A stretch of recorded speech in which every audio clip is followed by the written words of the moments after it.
How are family and childhood themes represented in animated short films? A closer look at La Luna 2011. Short animated films are something audiences now expect to be shown at the beginning of many Disney Pixar feature films.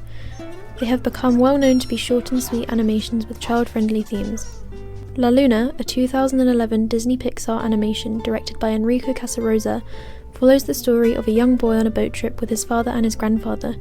Upon first appearances, it looks as if the family are going fishing, but they are really carrying out a tradition where they catch the moon so that they can climb up onto it and scrape off the fallen stars. This short film portrays strong family themes throughout, such as moments where the young boy mirrors his elders' actions, as a child does in real life when they admire their older family members. The theme of family is a popular one when it comes to animated short films. For example, Disney Pixar have produced films such as Bao 2018 and Piper 2016. Both films tell the stories of characters and their family members. Bao about a mother struggling with empty nest syndrome, and Piper about a chick following its mother as it learns to face the dangers of the world.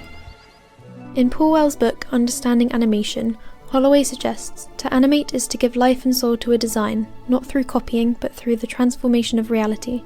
This quote perfectly explains that animation is a modified version of reality, in that it does not copy human actions, but instead it uses the reactions that they make and expresses them in an individual style.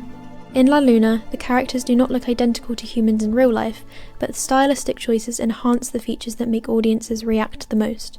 For example, the mise-en-scène in La Luna makes use of exaggerated body features for the characters. The wide eyes of the boy portray him as cute and innocent, and the father's broadness and large moustache make him look tough and masculine, reinforcing the stereotype that the father is in control of the family. In his article True Lies, Stephen Prince suggests that perceptual realism designates a relationship between the film and the spectator. It can encompass both unreal images and those which are referentially realistic. Because of this, unreal images may be referentially fictional but perceptually realistic. This is evident in La Luna through the use of exaggerated body features supporting Holloway's theory. The positioning of the father towering over the boy and the grandfather who sit next to each other implies that children are controlled by their parents and that elderly people become more fragile and submissive as they get older. The grandfather tries his hardest to be in control, such as when he and the father take turns in positioning the hat on the boy's head in their own styles, but in the end the grandfather gives in and leaves the hat how the father styled it, again reinforcing the dominance of the father figure in the family. The father is animated to be almost double the size of the grandfather, which, as Holloway and Prince both suggest, is not entirely realistic, but the exaggerations are effective at representing characters in a certain way, in this case to assign dominance to the father. An interesting aspect of La Luna is that it does not feature any real language or dialogue, only emotive exclamations such as grunts and sighs. In Raskin's theory, 5 parameters for short story design in the short film fiction, he quotes Hitchcock. It is essential to separate clearly the dialogue from the visual elements and, wherever possible, to rely more on the visual than the dialogue. To convey an emotion or a motive, not only is it more natural for a film to show an action rather than a character explaining what they are doing, but it is more visually appealing. In La Luna, each action is presented by movement. Diegetic sound effects and the musical score accompany the visuals to enhance their meaning, without the need for characters to verbally explain what is happening. The way visuals and audio work together is seen as the boy climbs the ladder to the moon. Although he does not physically say how he feels, his concerned facial expressions and the doubtful tone of the score perfectly depict his vulnerability as a small child doing something challenging and scary. In his theory, Raskin also quotes Frank McConnell, who suggests that literary and film narratives differ in that in film we are presented with a visual image and we must work out for ourselves what that situation is. In written narrative, we begin with the consciousness of the hero and have to construct out of that consciousness the social and physical world the hero inhabits. But in film, the situation is essentially and significantly reversed. To do this, the film must include visual indicators and triggers that lead us to believe certain themes and ideas. La Luna features various indicators of emotion, such as the brush and the mop used to scrape the stars. The grandfather and father argue over which one the boy should use.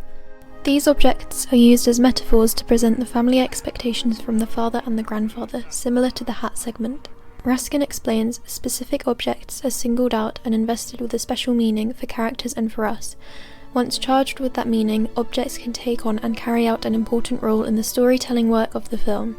In La Luna, the stars represent the boy's individuality. Near the end of the film, the boy takes matters into his own hands and uses his initiative to climb up onto the giant star to break it. The slow-motion shots of the boy falling through the air surrounded by smaller stars accompanied by the climactic score indicate that the boy has discovered his individuality. The star, in this case, is a metaphor representing how children eventually discover their own qualities, and that parents and guardians cannot fully control their child's development.